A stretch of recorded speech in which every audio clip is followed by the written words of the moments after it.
देश के 50वें chief justice बने डीवाई चंद्रचूड़। कितनी होगी नए सीजेआई की सैलरी? नए सीजेआई को क्या क्या मिलेंगी सुविधाएं?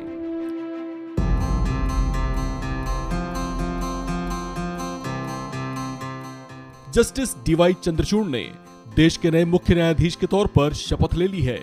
इसी के साथ उन्होंने देश के 50वें प्रधान न्यायाधीश के तौर पर पदभार ग्रहण कर लिया है। उन्होंने अब तक प्रधान न्यायाधीश रहे यूयू ललित की जगह ली है। चीफ जस्टिस रहे यूयू ललित का कार्यकाल हाल ही में पूरा हुआ था। इस पद पर अपने कार्यकाल के अंतिम हफ्तों में उन्होंने सुप्रीम कोर्ट की परंपराओं को निभाते हुए अपने उत्तराधिकारी के तौर पर जस्टिस डीवाई चंद्रचूड़ के नाम की सिफारिश भेजी थी, जिस पर स्वीकृति के बाद देश के नए मुख्य न्यायाधीश के तौर पर डीवाई चंद्रचूड़ के नाम पर मुहर लगाई गई थी। इसे लेकर जाहिर है पूरे देश में बहुत उत्सुकता बनी हुई है। आप भी इनके बारे में सब कुछ जानना चाहते होंगे। इस रिपोर्ट में हम आपको बताएंगे देश के होने वाले नए चीफ जस्टिस डीवाई चंद्रचूड़ के उन तमाम बड़े फैसलों के बारे में जिसकी वजह से वे खूब चर्चाओं में रहे। साथ ही आपको ये भी बताएंगे कि देश के चीफ जस्टिस को कितनी सैलरी और किस किस तरह की सुविधाएं मिलती हैं। तो सबसे पहले बात करते हैं देश के मुख्य न्यायाधीश को मिलने वाली सुविधाओं के बारे में। सुप्रीम कोर्ट के चीफ जस्टिस को सैलरी कानून मंत्रालय की ओर से दी जाती है। हाल फिलहाल चीफ जस्टिस की सैलरी 2,80,000 रुपए महीना है। सुप्रीम कोर्ट के बाकी जजों की सैलरी 2.5 लाख रुपए महीना होती है। इस बढ़िया सैलरी के साथ साथ देश के चीफ जस्टिस को बहुत तरह की सुविधाएं भी मिलती हैं। चीफ जस्टिस को एक बड़ा सरकारी आवास मिलता है। देश के सीजेआई को कर्मचारी भी दिए जाते हैं। इनके अलावा उनकी व्यक्तिगत सुरक्षा के लिए 24 घंटे सुरक्षाकर्मी तैनात रहते हैं।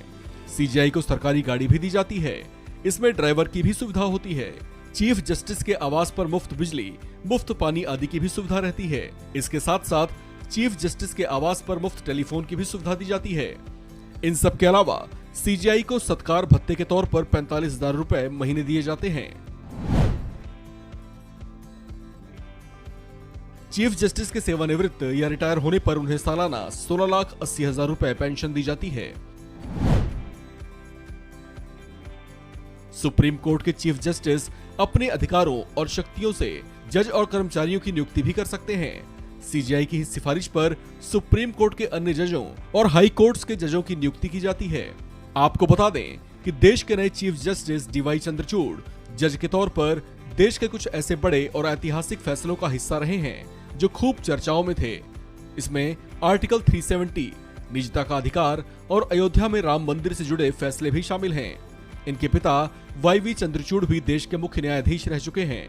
उनके बाद उनके बेटे डीवाई चंद्रचूड़ को भी इस पद पर आसीन होने का गौरव प्राप्त हुआ है। जस्टिस चंद्रचूड़ अपने अब तक के करियर में कई बड़े फैसलों के लिए तो जाने ही जाते हैं। इसके अलावा वे पूर्व जस्टिस के फैसलों को पलटने के लिए भी जाने जाते हैं। और वो पूर्व जस्टिस कोई और नहीं बल्कि उनके अपने खुद के पिता वाईवी चंद्रचूड़ थे।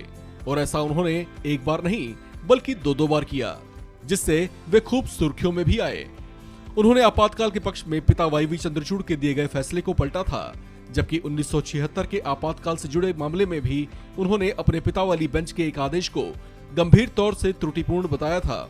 इसके अलावा उन्होंने अपने पिता के अडल्ट्रेशन से जुड़े फैसले को 2018 में पलट दिया था, जिसके बाद अडल्ट्री देश में अपराध नहीं रहा। इस खबर में फिलहाल इतना ही। बाकी अपडेट्स के लिए बने रहिए।